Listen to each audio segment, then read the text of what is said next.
Hello friends, welcome to my YouTube channel. आज के इस वीडियो में आईसीएआर टेक्नीशियन 2022 की परीक्षा के लिए प्रैक्टिस सेट नंबर 3 सॉल्व करेंगे।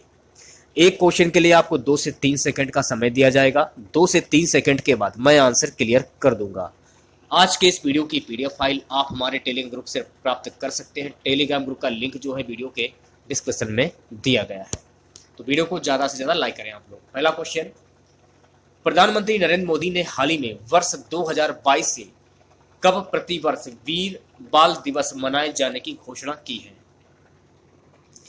तो जो भी बच्चे डी वाला ऑप्शन बता रहे हैं वो बच्चे बिल्कुल करेक्ट हो जाएंगे। 26 दिसंबर।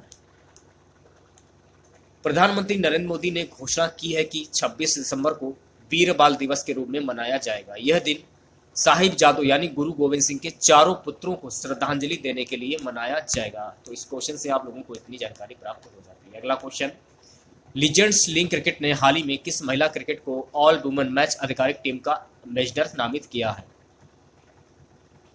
जो भी बच्चे बी वाला ऑप्शन बता रहे हैं वो बच्चे बिल्कुल करेक्ट हो जाएंगे। Jhulan Goswami. Legend league cricket LLC ने शुक्रवार को महान भारतीय क्रिकेटर झूलन गोस्वामी को एम्बेसडर नियुक्त किया है। एलएलसी ने लीग के लिए एक all women match official team की भी घोषणा की, जिसमें दुनिया भर से आईसीसी की पैनल में शामिल महिला अंपायर और मैच रेफरी शामिल है। तो इस क्वेश्चन से आप लोगों को इतनी जानकारी प्राप्त हो जाती है। अगला क्वेश्चन, हाल ही में कौन से वे गोल्डन ग्लोब अवार्ड्स की घोषणा की गई है? सभी लोग आंसर बताते हुए चलेगा। 79वें। जो भी बच्चे सी वाला ऑप्शन बता रहे हैं वो बच्चे बिल्कुल करेक्ट हो जाएंगे। इसके बारे में जान लेते हैं। गोल्डन ग्लोब 2022 स्क्विड गेम के ओ योग सू समेत ये कलाकार बने गोल्डन ग्लोब पुरस्कार के विजेता। 79वां गोल्डन ग्लोब के विजेताओं की घोषणा कर दी गई है, ये आपको ध्यान में रखना है। ठीक है, अगला क्वेश्चन देखेगा क्या है। हाल ही में चीन का मुकाबला करने के लिए ऑस्ट्रेलिया और किस देश ने रक्षा समझौते पर हस्ताक्षर किए हैं? जो भी बच्चे सी वाला ऑप्शन बता रहे हैं वो बच्चे बिल्कुल करेक्ट हो जाएंगे। जापान। हिंद प्रशांत क्षेत्र में चीन की बढ़ती ताकत के खिलाफ दृढ़ता का परिचय देते हुए जापान और ऑस्ट्रेलिया ने ऐतिहासिक रक्षा समझौते पर दस्तखत किए हैं। यह समझौता दोनों देशों की सेनाओं को घनिष्ठ सहयोग की अनुमति देता है। तो इस क्वेश्चन से आप लोगों को इतनी जानकारी प्राप्त हो जाती है। अगला क्वेश्चन है 5वां। हाल ही में किस राज्य सरकार ने नेपाल सीमा के पास 4 गांव को राजस्व गांव घोषित किया है? जो भी बच्चे बी वाला ऑप्शन बता रहे हैं वो बच्चे बिल्कुल करेक्ट हो जाएंगे। उत्तर प्रदेश। इसके बारे में जान लेते हैं। उत्तर प्रदेश सरकार ने जिले में नेपाल सीमा के पास स्थित 4 गांवों को राजस्व गांव घोषित किया है। बहराइच के जिलाधिकारी दिनेश चंद्र सिंह ने कहा है कि यूपी विधानसभा के आम चुनाव की घोषणा से पहले यह फैसला लिया गया। ये 4 गांव जिले की मिहनपुरवा तहसील में स्थित भवानीपुर, टेड़िया, ढाकिया और बिछिया है। तो इस क्वेश्चन से आप लोगों को इतनी जानकारी प्राप्त हो जाती है। सो गाइस, अगला क्वेश्चन, हाल ही में डेल्टा क्रॉन नामक नया कोविड वेरिएंट कहां पाया गया है? जो भी बच्चे सी वाला ऑप्शन बता रहे हैं वो बच्चे बिल्कुल करेक्ट हो जाएंगे। साइप्रस। इसके बारे में जान लेते हैं। जो नया आपका वेरिएंट आया है कोविड का, कोरोना के नए नए रूप सामने आते जा रहे हैं। इसमें इस महामारी को लेकर आशंकाएं गहराती जा रही हैं कि कोरोना वायरस के ओमिक्रॉन वेरिएंट के खतरे के बीच साइप्रस के एक वैज्ञानिक ने कोरोना के नए स्ट्रेन का पता लगाया है। ये कोरोना के डेल्टा और ओमिक्रॉन वेरिएंट का मिक्स बताया जा रहा है। इसे डेल्टा क्रॉन नाम दिया गया है। तो इस क्वेश्चन से आप लोगों को कितनी जानकारी प्राप्त हो जाती है। अगला क्वेश्चन, 7वां क्वेश्चन है गाइस, हाल ही में कहां लोसांग महोत्सव मनाया गया है? सो गाइस, ये महोत्सव जो है ये मनाया गया है सिक्किम में। तो जो भी बच्चे सी वाला ऑप्शन बता रहे हैं वो बच्चे बिल्कुल करेक्ट हो जाएंगे। लोसांग त्योहार के बारे में जान लीजिए आप लोग। लोसांग त्योहार भूटिया जनजाति का सिक्किमी नव वर्ष है, जिसे प्रत्येक वर्ष दिसंबर के महीने में मनाया जाता है। यह त्योहार तिब्बती नव वर्ष लोसार के रीति रिवाजों और अनुष्ठानों द्वारा ग्रहण किया गया है। यह त्योहार सिक्किम के फोडोक और रूमटेक मठों में आयोजित किया जा रहा है। तो इस क्वेश्चन से आप लोगों को इतनी जानकारी प्राप्त हो जाती है। अगला क्वेश्चन, निम्न में से मदर टेरेसा मेमोरियल अवार्ड 2021 किसने जीता? ये अवार्ड डेनमार्क ने जीता है। तो जो भी बच्चे बी वाला ऑप्शन बता रहे हैं वो बच्चे बिल्कुल करेक्ट हो जाएंगे। अगले क्वेश्चन की बात कर लेते हैं गाइस। निम्न में से किस देश ने भारत की सहायता से लग्जरी ट्रेन सेवा शुरू की? जो भी बच्चे बी वाला ऑप्शन बता रहे हैं वो बच्चे बिल्कुल करेक्ट हो जाएंगे, श्रीलंका।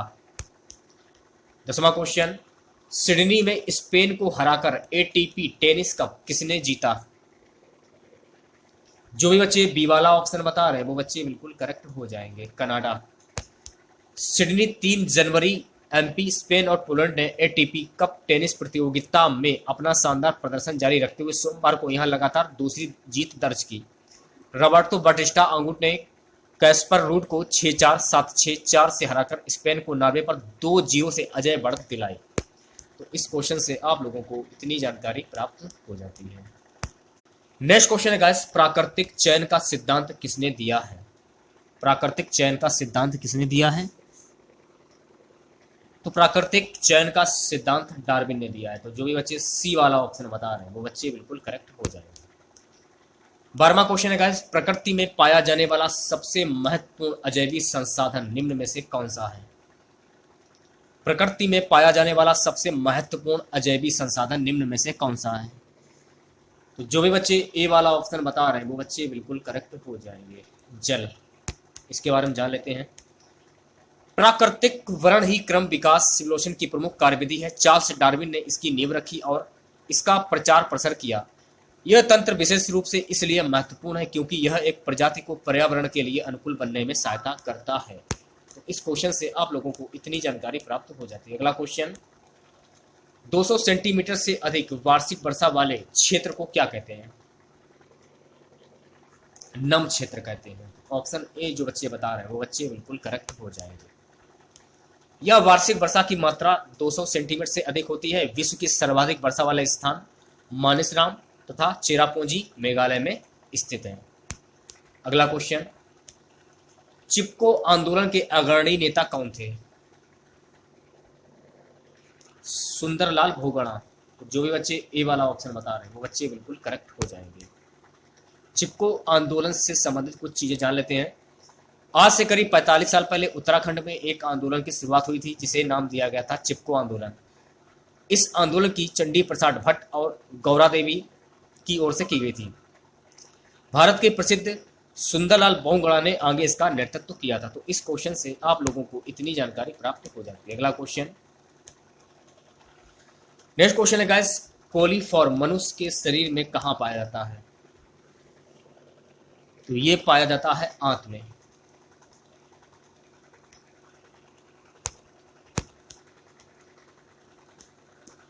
तो कोलीफॉर्म को जान लीजिए, कोलीफॉर्म आखिरकार होता क्या है। कोलीफॉर्म एक प्रकार का जीवाणु है जो कि पानी के माइक्रोबायोलॉजिकल अध्ययन के लिए एक सूचक अव्यय के रूप में प्रयुक्त किया जाता है। कोलीफॉर्म विशिष्ट बैक्टीरिया जीवाणु का एक समूह होता है जो मिट्टी, खराब सब्जी, पशुओं के मल अथवा गंदे सतह जल में पाया जाता है। सामान्यतः कोलीफॉर्म औपचारिक सतह जल तथा गहरे भूजल में नहीं पाया जाता। ये सूचक अव्यय रोगजनकों के साथ भी पाया जा सकता है जो कि रोग उत्पन्न करने का कारण बनता है, लेकिन सामान्यतः यह स्वस्थ मनुष्यों में बीमारी उत्पन्न नहीं करता। लेकिन जिन मनुष्यों के शरीर की प्रतिरक्षा प्रणाली कमजोर हो उन्हें जोखिम में डाल सकते हैं। इस क्वेश्चन से आप लोगों को इतनी जानकारी प्राप्त हो जाती है। अगला क्वेश्चन, मानव नेत्र अभिनेत्र लेंस की फोकस दूरी समायोजित कर विभिन्न दूरियों पर रखी वस्तुओं को फोकसित कर सकता है। ऐसा हो पाने का कारण क्या है? ऑप्शन बी जो बच्चे बता रहे हैं वो बच्चे बिल्कुल करेक्ट हो जाएंगे, समंजन। अभिनेत्र लेंस की वह क्षमता, पावर, जिसके कारण वह अपनी फोकस दूरी को समायोजित कर लेता है, समंजन क्षमता कहलाती है। इस क्वेश्चन से आप लोगों को इतनी जानकारी प्राप्त हो जाती है। अगला क्वेश्चन, श्वेत प्रकाश कितने रंगों के मेल से बना होता है?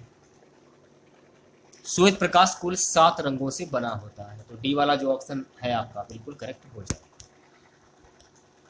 सफेद प्रकाश में 7 अलग अलग रंग हैं।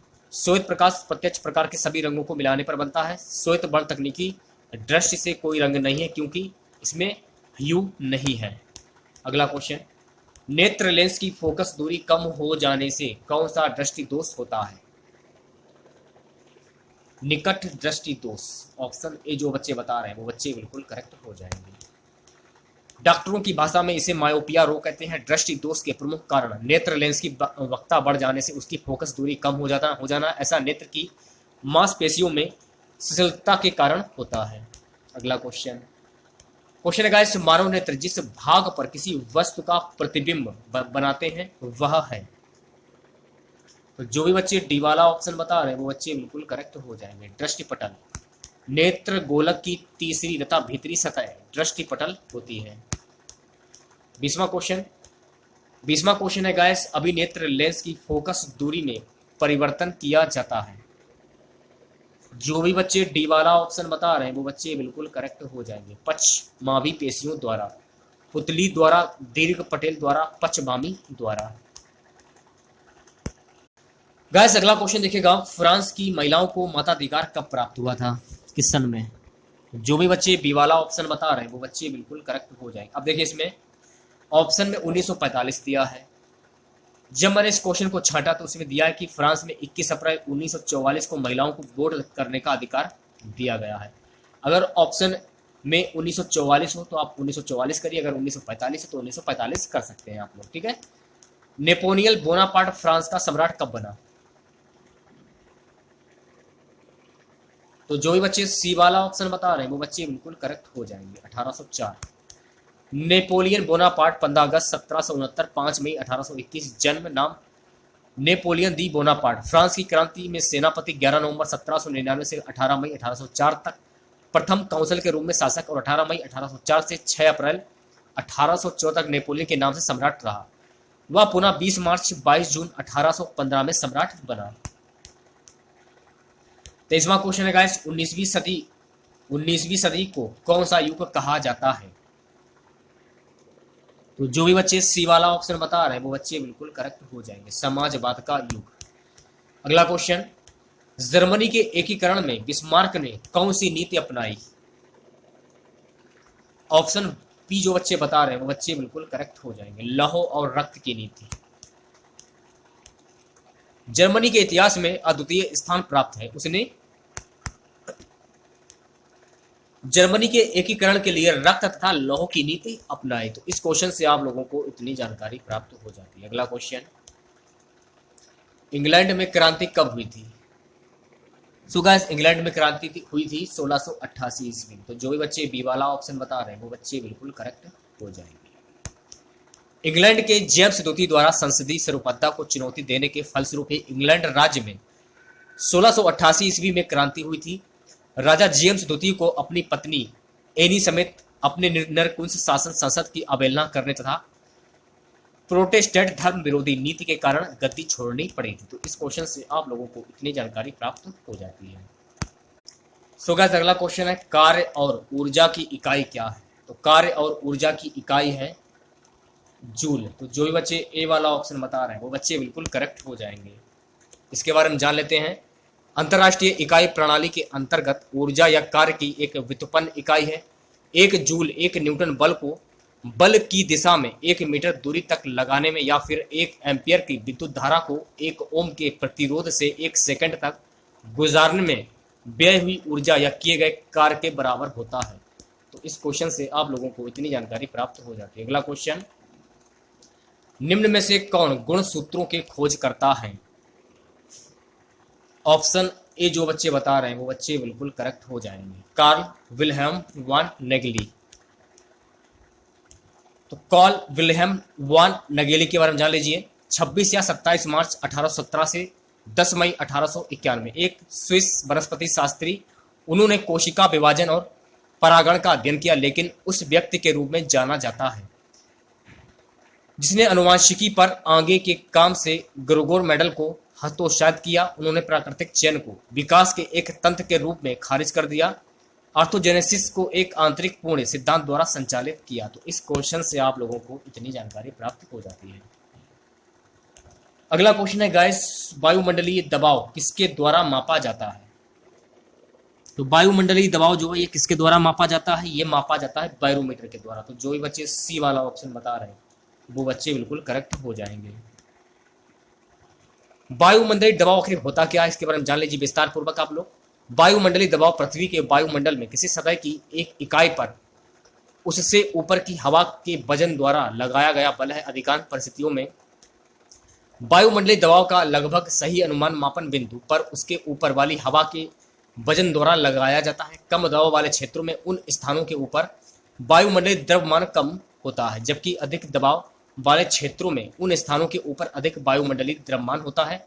इसी प्रकार जैसे जैसे ऊंचाई बढ़ती जाती है उस स्तर के ऊपर वायुमंडलीय द्रव्यमान कम होता जाता है, इसलिए बढ़ती ऊंचाई के साथ दबाव घट जाता है।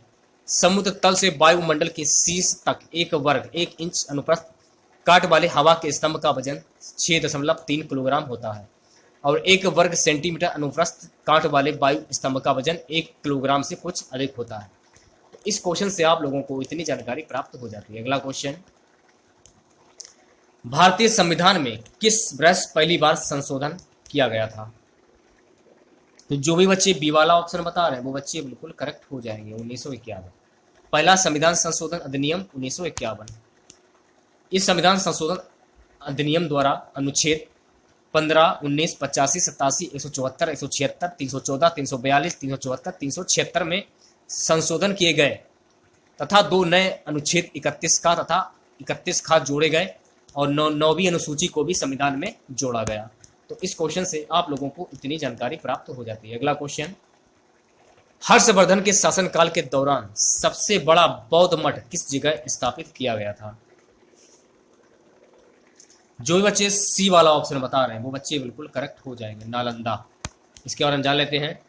हर्षवर्धन 590 से 647 ईस्वी प्राचीन भारत में एक राजा था जिसने उत्तरी भारत में 606 ईस्वी से 647 ईस्वी तक राज किया। वह वर्धन राजवंश के शासक प्रभाकर वर्धन का पुत्र था। उसके पिता अलकोन होड़ों को पराजित किया। उसका छोटा भाई राज्यवर्धन थानेसर पर शासन करता था, जिसका क्षेत्र आज की हरियाणा का क्षेत्र है। हर्षवर्धन वैश्य क्षत्रिय वंश के थे। तो इस क्वेश्चन से आप लोगों को इतनी जानकारी प्राप्त हो जाती है। अगला क्वेश्चन, भारत जलीय समुद्री सीमा से लगने वाले निम्न में से कौन कौन से देश हैं? सभी लोग आंसर बताते हुए चलेगा। जो भी बच्चे ए वाला ऑप्शन बता रहे हैं वो बच्चे बिल्कुल करेक्ट हो जाएंगे। श्रीलंका, मालदीव, बांग्लादेश। नेक्स्ट क्वेश्चन, पाकिस्तान, बांग्लादेश तथा म्यांमार तीनों देश भारत के साथ जलीय एवं स्थलीय दोनों सीमा बनाते हैं। कौन कौन से हैं? ऑप्शन डी जो बच्चे बता रहे हैं वो बच्चे बिल्कुल करेक्ट हो जाएंगे, बांग्लादेश एवं म्यांमार। अगला क्वेश्चन, भारत के उत्तर पूर्व दिशा में कौन कौन से देश हैं? ऑप्शन सी जो बच्चे बता रहे हैं वो बच्चे बिल्कुल करेक्ट हो जाएंगे, नेपाल, चीन, भूटान। भारत के पश्चिम में पाकिस्तान, उत्तर पूर्व में चीन, नेपाल और भूटान, पूर्व में बांग्लादेश और म्यांमार स्थित हैं। हिंद महासागर में इसके दक्षिण पश्चिम में मालदीव, दक्षिण में श्रीलंका और दक्षिण पूर्व में इंडोनेशिया से भारत की सामुद्रिक सीमा लगती है। तो इस क्वेश्चन से आप लोगों को इतनी जानकारी प्राप्त हो जाती है। अगला क्वेश्चन, हिंद महासागर में भारत के दक्षिण दिशा में कौन सा देश है? जो भी बच्चे बी वाला ऑप्शन बता रहे हैं वो बच्चे बिल्कुल करेक्ट हो जाएंगे, श्रीलंका। इसके बारे में जान लीजिए विस्तार पूर्वक आप लोग। हिंद महासागर दुनिया का तीसरा सबसे बड़ा समुद्र है और पृथ्वी की सतह पर उपस्थित पानी का लगभग 20% भाग इसमें समाहित है। उत्तर में यह भारतीय उपमहाद्वीप से, पश्चिम में पूर्व अफ्रीका, पूर्व में हिंद, चीन और सुंदा द्वीप समूह और ऑस्ट्रेलिया तथा दक्षिण में दक्षिण ध्रुवीय महासागर से घिरा है। विश्व में केवल यही एक महासागर जिसका नाम किसी देश के नाम यानी हिंदुस्तान भारत के नाम पर है। प्राचीन भारतीय ग्रंथों में इसे रत्नाकर कहा गया है। अगला क्वेश्चन, भारत स्थलीय सीमा से लगने वाले निम्न में से कौन कौन से देश हैं? Iran, Nepal, Afghanistan, Bhutan, Pakistan, Africa, Bangladesh. जो भी बच्चे सी वाला ऑप्शन बता रहे हैं वो बच्चे बिल्कुल करेक्ट हो जाएंगे। भारत के स्थलीय सीमा बांग्लादेश, चीन, पाकिस्तान, नेपाल, म्यांमार, भूटान और अफगानिस्तान से लगती है। रविन्द्रनाथ टैगोर की जन गण मन भारत के राष्ट्रीय गान के रूप में अपनाया गया इस गीत का कितने भाग को अपनाया गया है? सभी लोग आंसर बताते हुए चलेगा। जो भी बच्चे ए वाला ऑप्शन बता रहे हैं वो बच्चे बिल्कुल करेक्ट हो जाएंगे, केवल पहले छंद। रविन्द्रनाथ टैगोर द्वारा लिखे गए गान में 5 पद हैं, जबकि राष्ट्रगान के रूप में इसके पहले पद को ही अपनाया गया। नेताजी सुभाष चंद्र बोस ने अपनी आजाद हिंद फौज में जय हे नाम से इस गीत को स्वीकार किया था। इस क्वेश्चन से आप लोगों को इतनी जानकारी प्राप्त हो जाती है। अगला क्वेश्चन, नाट्य शास्त्र भारत के शास्त्रीय नृत्य का मुख्य स्रोत द्वारा लिखा गया था। जो भी बच्चे बी वाला ऑप्शन बता रहे हैं वो बच्चे बिल्कुल करेक्ट हो जाएंगे, भरत मुनि। ये नृत्य नाटक मुख्य रूप से असमिया वैष्णव संत और समाज सुधारक श्री मनता शंकरदेव और उनके प्रमुख शिष्य माधव देव द्वारा लिखित और किया गया था। ये ज्यादातर 16वीं सदी के दौरान लिखे गए थे। तो इस क्वेश्चन से आप लोगों को इतनी जानकारी प्राप्त हो जाती है। अगला क्वेश्चन, डांडिया के एक लोकप्रिय नृत्य है। जो भी बच्चे बी वाला ऑप्शन बता रहे हैं वो बच्चे बिल्कुल करेक्ट हो जाएंगे, गुजरात। डांडिया गुजरात का एक लोक नृत्य है। इसे डांडिया रास या रास के नाम से भी जाना जाता है। नवरात्रि पर्व पर लोक नृत्य किया जाता है। नृत्य राजस्थान के मारवाड़ क्षेत्र में भी किया जाता है। तो इस क्वेश्चन से आप लोगों को इतनी जानकारी प्राप्त हो जाती है।